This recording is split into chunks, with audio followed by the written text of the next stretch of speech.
Yes, as many have commented, including the parties to this case themselves, this ruling and what the parties asked, the Hippocratic Alliance asked the judge to do in this case and what the judge did was unprecedented. I am not aware of any other situation, any other judge's order that has so severely called into question and overturned the FDA's scientific medical expert judgments.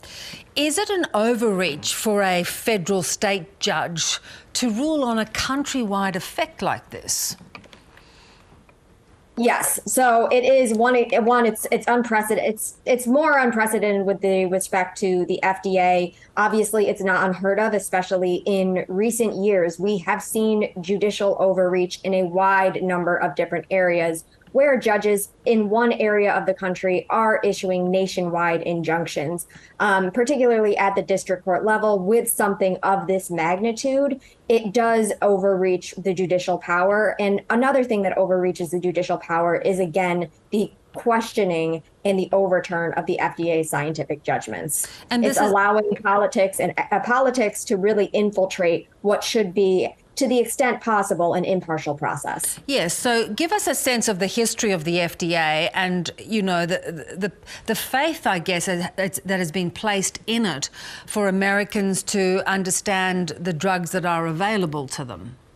Yes. So since the beginning of the 20th century, the FDA has existed as a more formal agency. And with respect to drugs particularly, its authority really took off in 1938 and then again in the 1960s, where the FDA and the government, the Congress, essentially established this very detailed process for drug approval, where the FDA takes a very deep, hard look and expects a lot of companies who want their drugs to be approved. The FDA's standards have become throughout the world what is known as the gold standard for other drug agencies throughout the world to emulate. Of course, as always, the FDA does make mistakes. The FDA is not infallible, but the FDA's authority, especially with respect to the nationwide use of drugs, has come to really represent the gold standard, as well as Americans have to and need to trust what the FDA says because it implicates so many different areas of our life. Yeah.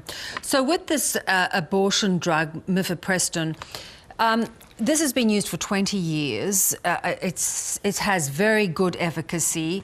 I understand that, in fact, almost 50% of abortions are carried out with the use of drugs, so it avoids a surgical procedure for women.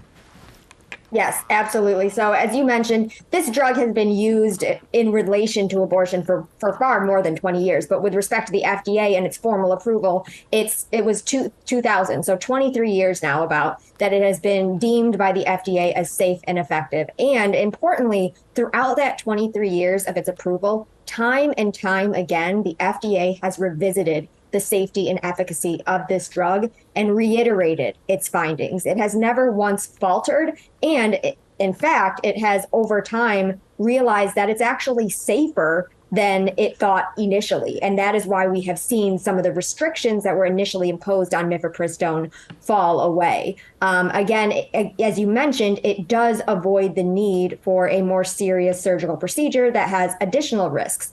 No drug is without risks, but in comparison to many drugs approved by the FDA, mifepristone is one of the safest. It's safer than standard drugs that many of us take every day, like acetaminophen, penicillin, and interestingly, Viagra. That is interesting. So there's a higher chance of problems with Viagra. But as you pointed out, this has become politically mired. Now, an appeals court could rule today on this. Take us through what federal government action could be taken to try and overcome this or overturn this decision.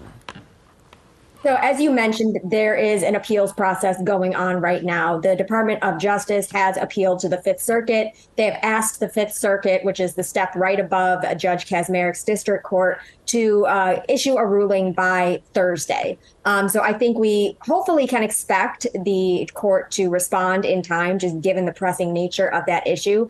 But regardless of what that Fifth Circuit finds, whether it finds in favor of the FDA, whether it finds in favor of the Hippocratic Alliance, Alliance, the case is not over. One of the parties is going to be unhappy. And so I do envision this getting to the Supreme Court.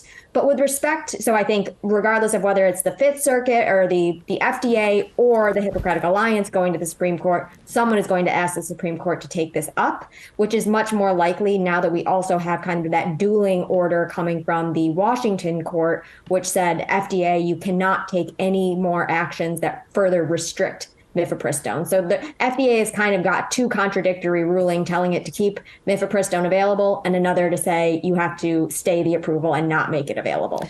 So then you raise the point of the Supreme Court, and we know that this is a court that has been stacked with conservative judges by Donald Trump. You know, they overturned Roe v. Wade, which has set off, it's triggered this wave of complications. How confident are you that the Supreme Court will look at the FDA as this body that people have come to rely on rather than letting their politics interfere? I wish I were a bit more optimistic than I honestly am. Again, as you mentioned, this Supreme Court is very much anti-abortion. The majority, strong conservative majority, 6-3. That we've seen with Dobbs, the court willing to really bend over backwards and kind of do legal gymnastics to rule against access to abortion. I think the other thing that is important to keep in mind is that this Supreme Court has also expressed increasing reluctance and skepticism of agency authority and agency expertise. We saw that in a couple of other non-abortion cases in the 2022 term related to the Environmental Protection Agency, where although courts, especially the Supreme Court, has long shown a lot of deference to agency expertise and agency decisions, we're seeing that being a little bit eroded among the courts, where the Supreme Court particularly, again, is kind of calling into question how much deference to give agencies. So I think the anti-abortion perspective of the Supreme Court, as well as their kind of move away from deference to agencies, is kind of creating a perfect storm that this might not come out the way that the FDA and people interested in access to medication abortion would hope. Well, it's not just abortion too, because other drugs could be targeted along political and social lines.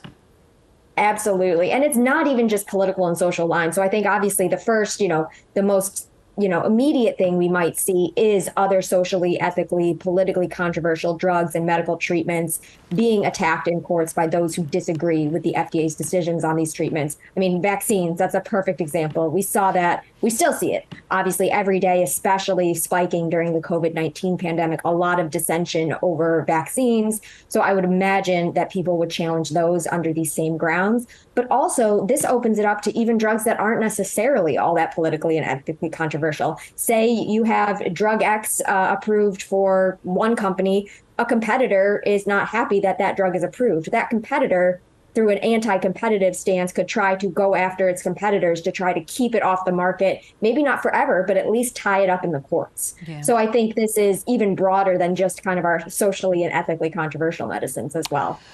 What a hornet's nest. We'll watch with interest. It's quite extraordinary to see. Thanks so much, Allison. Thank you so much for having me. I appreciate it.